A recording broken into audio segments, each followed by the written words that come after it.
Prayer to Our Lady of Lourdes. O ever Immaculate Virgin, Mother of Mercy, Health of the sick, Refuge of sinners, Comforter of the afflicted, you know my wants, my troubles, my sufferings. Look with mercy on me. By appearing in the Grotto of Lourdes, you are pleased to make it a privileged sanctuary whence you dispense your favors, and already many sufferers have obtained the cure of their infirmities, both spiritual and corporal. I come, therefore, with complete confidence to implore your maternal intercession. Obtain, O loving Mother, the grant of my request.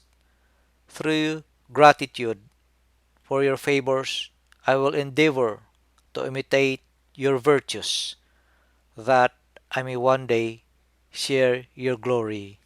Amen.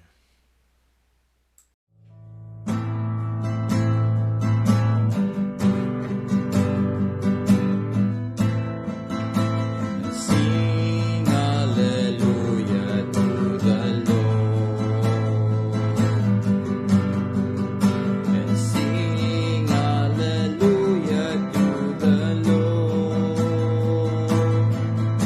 and sing hallelujah, sing hallelujah, sing hallelujah to the Lord. And sing hallelujah to the Lord. And sing hallelujah to the Lord.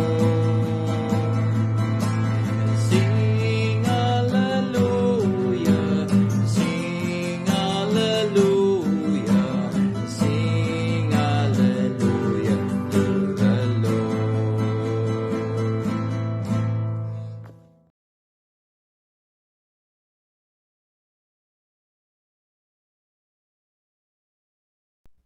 Ang mabuting balita ng Panginoon ayon kay San Marcos, Kapitulo 7, versikulo 14 hanggang 23. Papuri sa iyo, Panginoon. Noong panahong iyon, muling pinalapit ni Jesus ang mga tao at sinabi sa kanila, "Makinig kayong lahat at unawain ang aking sasabihin. Hindi ang pumapasok sa bibig ng tao ang nakapagpaparumi sa kanya sa mata ng Diyos, kundi ang mga nagmumula sa kanya. Ang may pandinig ay makinig."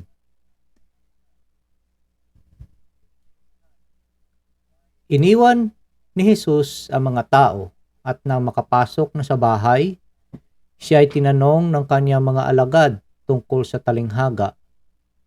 "Kayo man ba'y walang ring pangunawa?"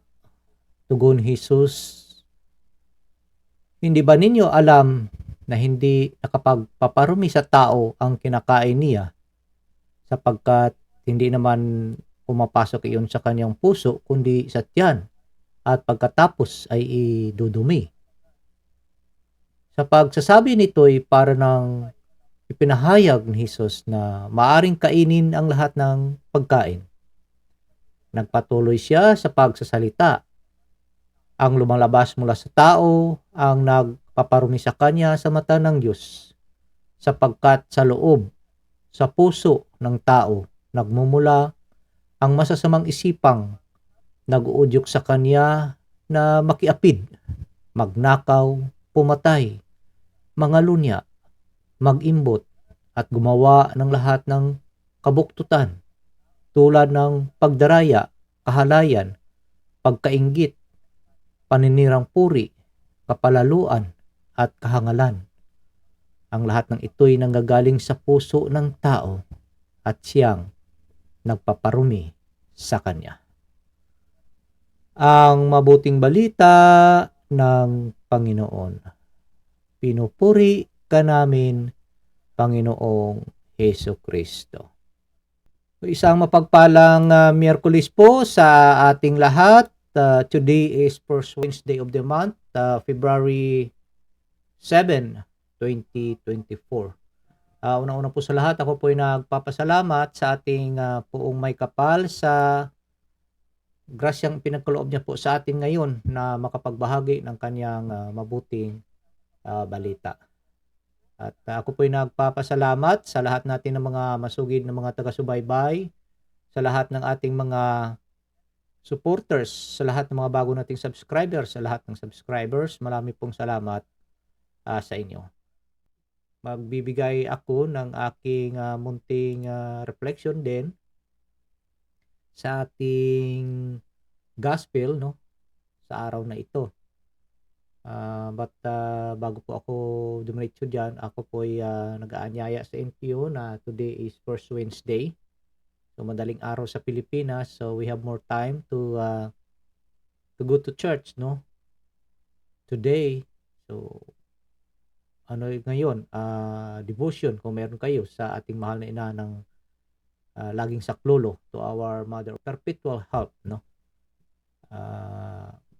Magsimba po tayo at magnobena. Hindi lang pasasalamat o may hinihiling tayo sa ating Panginoon through our mother Mary. So mga kapatid, sa ating ebanghelyo na sinabi ng ating Panginoon na yung pagkain na pumapasok sa bibig ng tao ay hindi makakarumi sa kanya, no. So but then in physical way of life natin, ano, kung tayo man ay may allergy or kung anong sakit meron tayo na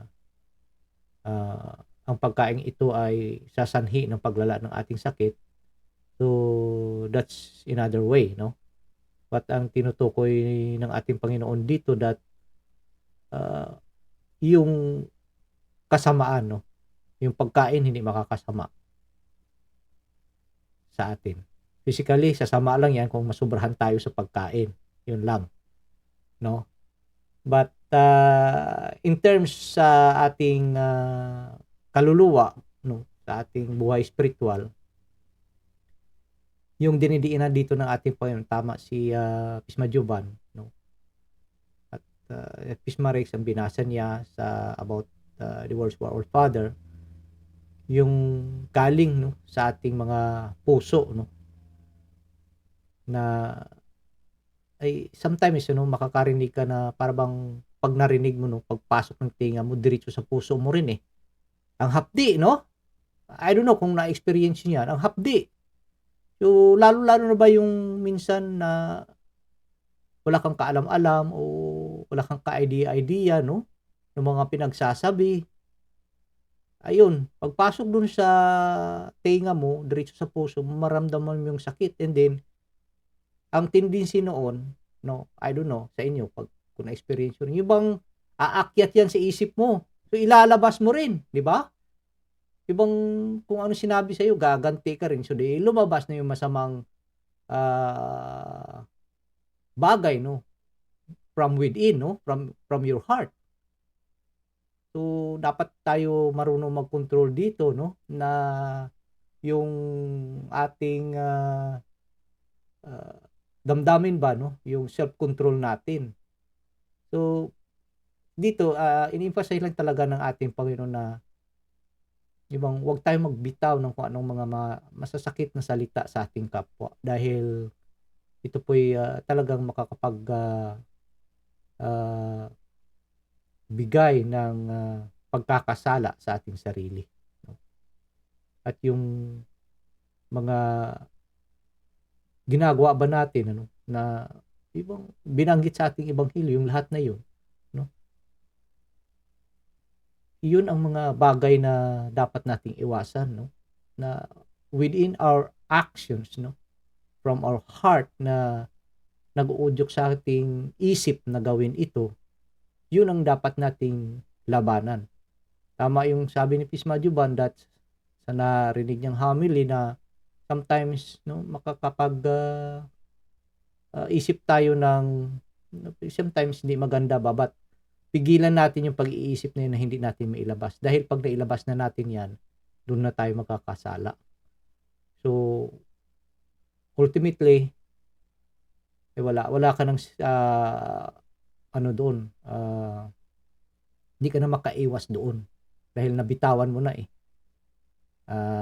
Ang masasabi mo lang doon is to ask forgiveness, but then nasasabi natin na the damage has been done, no? Kung baga sa salamin, basag na, no? Tapos pinagdudugtong-dugtong mo, pero yung bakat nandoon pa rin. Hindi pa rin mawawala. Sa mga bagay na iyon, so dapat nating pag-ingatan iyon at manalangin tayo, no? Na madipinsahan tayo sa mga bagay na ito na makapagsanhi sa atin ng magiging makasalanang tao. So, tumutok lang tayo pag nilayan natin ang ating ibanghilyo para maramdaman natin kung ano ang mensahe na pinapaabot sa atin ng ating Panginoon. So, yun lang po mga kapatid. Sa lahat na mag-view ng ating pagninilay ngayon, marami pong salamat sa inyo. At sa inyo pong lahat na walang sawang sumusuporta, sumusubaybay sa ating munting channel na ito, marami pong salamat sa inyo. So next Wednesday is Ash Wednesday. So we have that nilay on a special day, Ash Wednesday special edition. So sana isamahan niyo po kami sa pagninilay. So yun lang po at sana naway ang Panginoon, ang banal na Espiritu ay gagabay po sa atin sa ating araw-araw na pamumuhay. Ilayo po tayo sa anumang kapahamakan, sa anumang masasamang elemento at palagi ang malinis ang ating mga puso.